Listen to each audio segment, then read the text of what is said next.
Assalamualaikum warahmatullahi wabarakatuh. How are you today, everyone?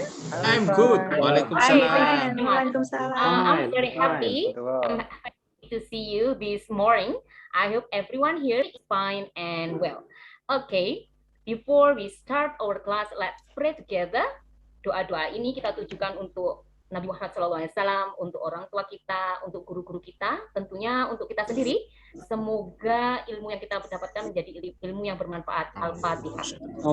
Bismillahirrahmanirrahim.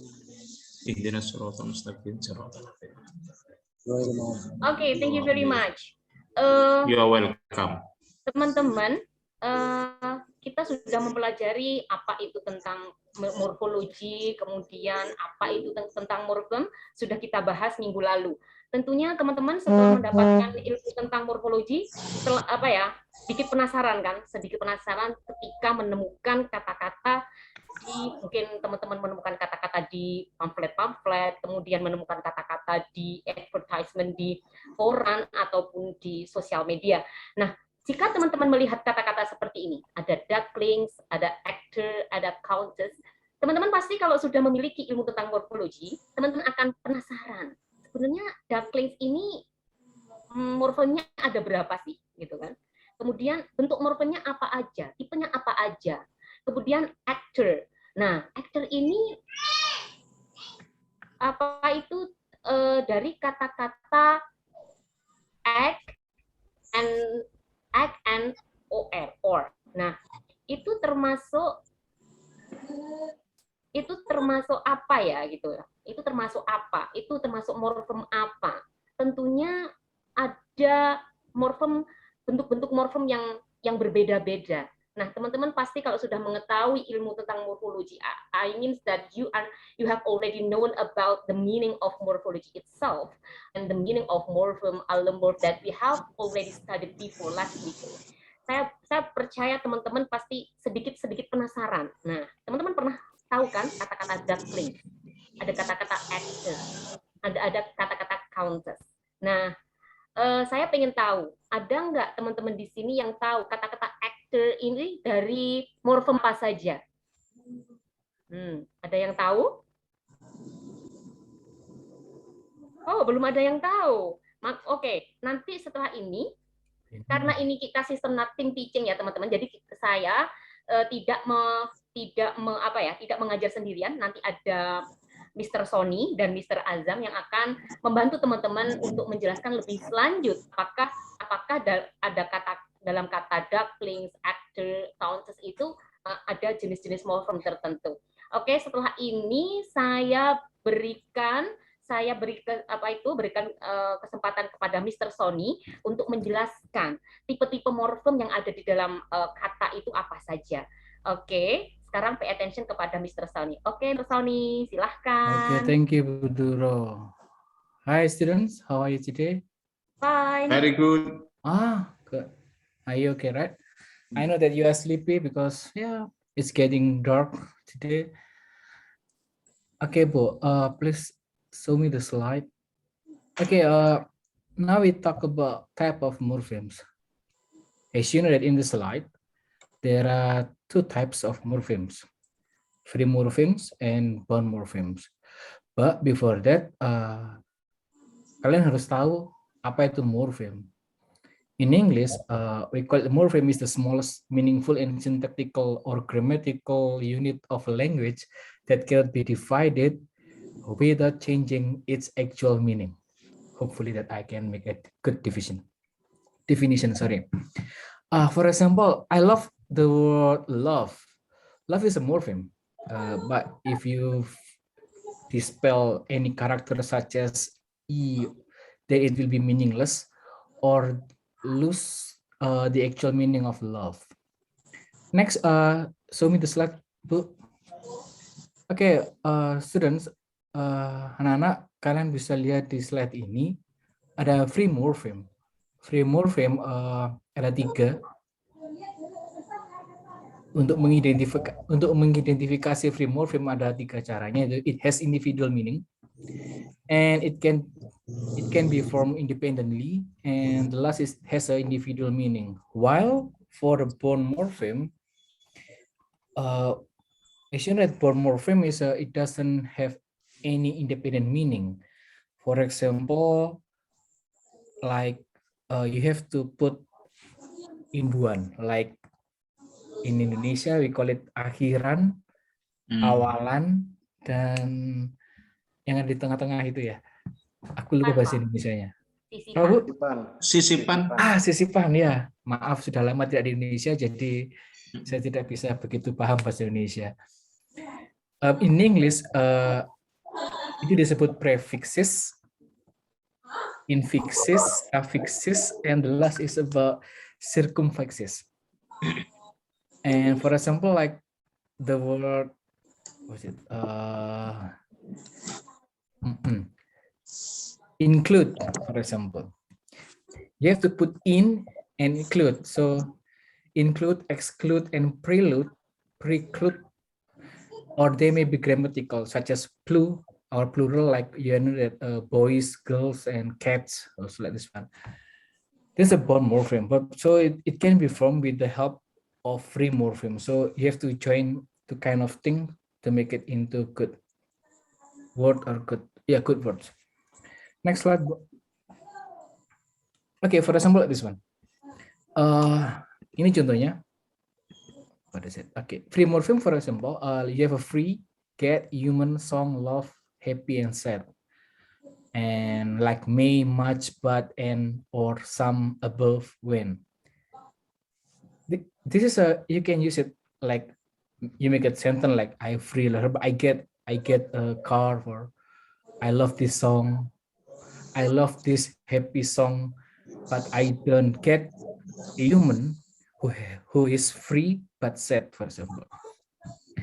And you can, with the bond morpheme, like for example, like in pay, this is month, you have a payment, government, and enjoyment, entertainment. So you have to put two kind of words, like the example is entertainment, you have to put what is it, akhiran men di kata entertain. Jadi kata entertain itu kata kerja, jadi dikasih diakhiri oleh men, dia menjadi noun. Like entertain, for example, if you put er, so become entertainer. Like Buduro said that act as a verb, so you put or, like actor, become noun, a person, jadi orangnya. Act itu adalah kata kerjanya. For example, like an actor acts an action, for example. So you put that kind of thing. I remember that kind of linguistic. Okay, the next is able, less, ness, and available, careless, for example. So you like care, less, become careless, for example, or able, for example, like enjoy with able, so enjoyable. Yeah, this one. So the meaning is also different. If you put the word, I mean like the free morpheme, if you add it with kind of a sisipan, akhiran, dan awalan, imbuhan itu, maka maknanya akan berubah. Begitukah betul? I cannot hear you. So class, if you have any question so far, please don't hesitate to ask us. Silakan bertanya jika kalian belum mengerti. Jadi kita bertiga akan bahu-membahu untuk membuat kalian ya sedikit paham tentang morpheme ini. Next, Budura, as a host. Question. Okay, question. Good. Okay, Abdul Muta'ali. Yes, mungkin dicontohkan bahasa Indonesia saja. Morpheme itu kayak apa supaya saya bisa mencerna sehingga nanti kalau di bahasa Inggris seperti itu. Budura. No sound. Budura. Under mute. Okay. Still in mute. Now you can say something.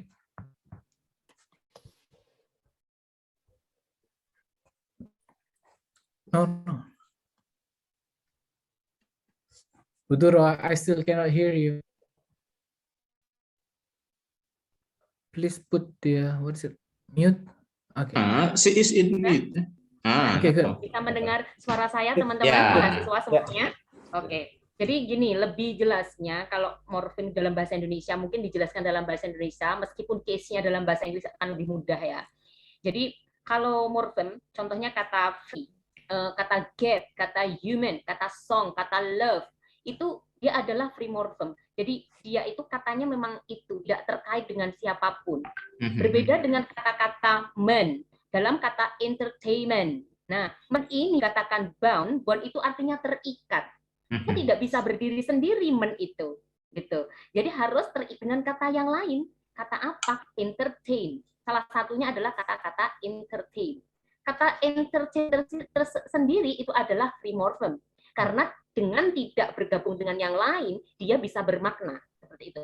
Sedangkan kata men itu tidak bisa berdiri sendiri, tidak memiliki makna sendiri karena dia harus bergabung dengan kata yang lain.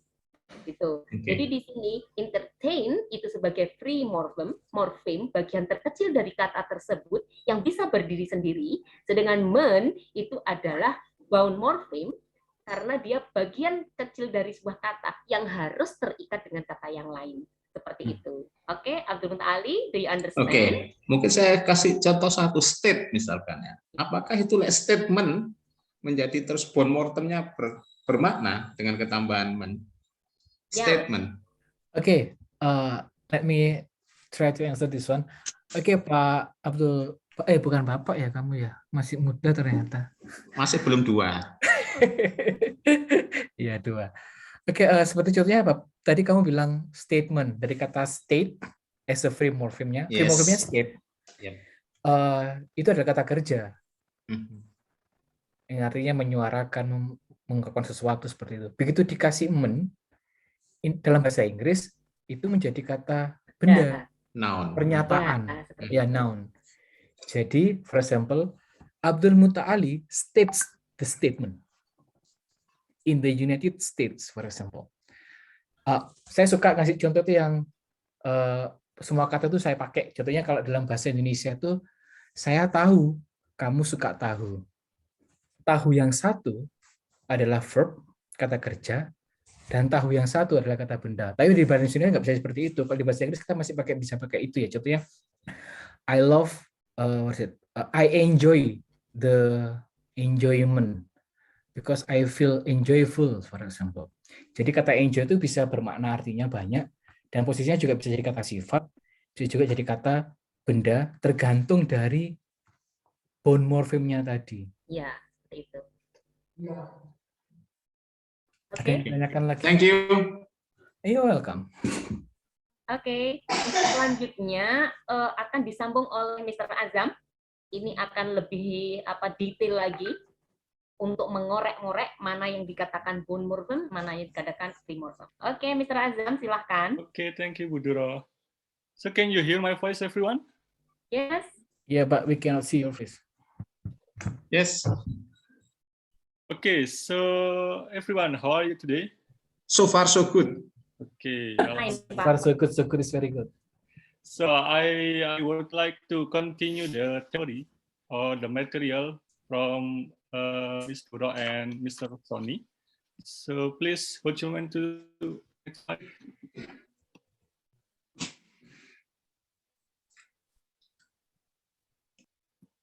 Okay, so we already learned about morpheme, and also there are two kinds of morpheme, bound morpheme or free morpheme and also bound morpheme. So this is the example of, so in this slide, we gonna analyze the word.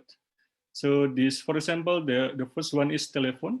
So tele and phone. So everyone, this one is free morpheme and also bound morpheme.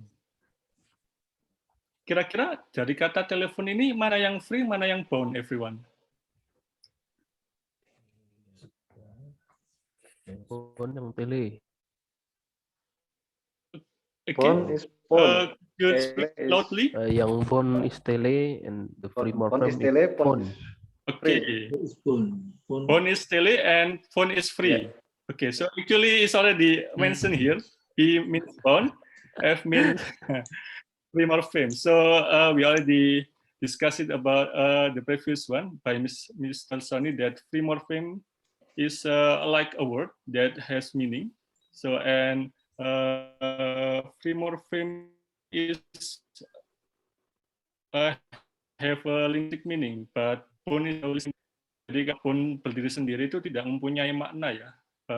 Atau kita bisa sebut free morpheme itu sebagai roots atau akar ya, akar kata yang mempunyai makna, sedangkan kalau bone itu tidak punya makna kalau berdiri sendiri.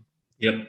Oke, this is the example of ada ini ya 5 ya, dan we already categorize which one is bone, which one is free morpheme. Di kata infirm, in itu adalah bone, firm adalah free morpheme karena firm bisa berdiri sendiri, sedangkan in tidak bisa berdiri sendiri. Oke, di sini ada firm ya. Kira-kira kalau farm ya, kata farm ada yang tahu artinya? Petani. Pak Hoirul, coba artinya farm itu apa Pak Hoirul? Farm is farmer, petani. Oke. Wrong ya. Is that correct everyone? Farm is petani? Tani, bertani. Iya, kata kerja bertani. Farmer, petaninya. Oke, so farm adalah bertani, bertani. Terus jika if we add er in the end of this roots atau kata jadi farmer, itu kira-kira dari farmer itu mana yang bond, mana yang free, everyone? Farm is free, is born. Oke, good. Oke, terus selanjutnya ada reformers. Oke, re itu sebagai bond, form itu adalah free morpheme. Ini ada er, ada bone, and s also as a bone. Oke, nanti kita akan jelaskan lebih rinci lagi. Oke, mungkin bisa di next slide. Pak Azam, sepertinya waktunya sudah habis Pak Azam ini. Langsung nanti ditutup aja setelah ini Pak Azam ya. Oke, sekedar mengingatkan saja kalau bound itu dibagi menjadi 2 ya, ada suffix sama prefix ya. Jadi sebenarnya mungkin for the next meeting we gonna discuss it more deeply about type of bond morpheme, especially for prefix and suffix, karena nanti ada prefix yang kira-kira akan khusus untuk kata benda sendiri ada. Seumpamanya nation, ion itu nanti jadi akan jadi kata benda atau apa seperti itu nanti we gonna discuss it in the next meeting everyone. So I think that's all for me. So saya kembalikan ke Miss Duro. Oke, terima kasih Pak Azam. Thank you very much. Teman-teman, saya rasa teman-teman sudah paham apa itu yang namanya tipe-tipe morfem, ada bound, ada free. Nah, this is for your homework. Please find the complex word in the article. Setelah ini akan saya share artikelnya. Saya share artikelnya di grup. Kemudian teman-teman, please try to identify which is bound morpheme and which is free morpheme. Okay, do you understand about the homework? Question. Okay. Thank you very much.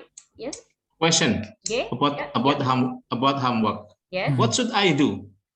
You will send the yes, material. Okay. Yes, I will send the article and then try to find the complex word. After that, please identify the bound morpheme and the free morpheme. Okay. Okay. Thank you very much, everyone. I'm happy to see you this meeting. See you next week. Assalamualaikum warahmatullahi wabarakatuh. Okay. See you. Waalaikumsalam.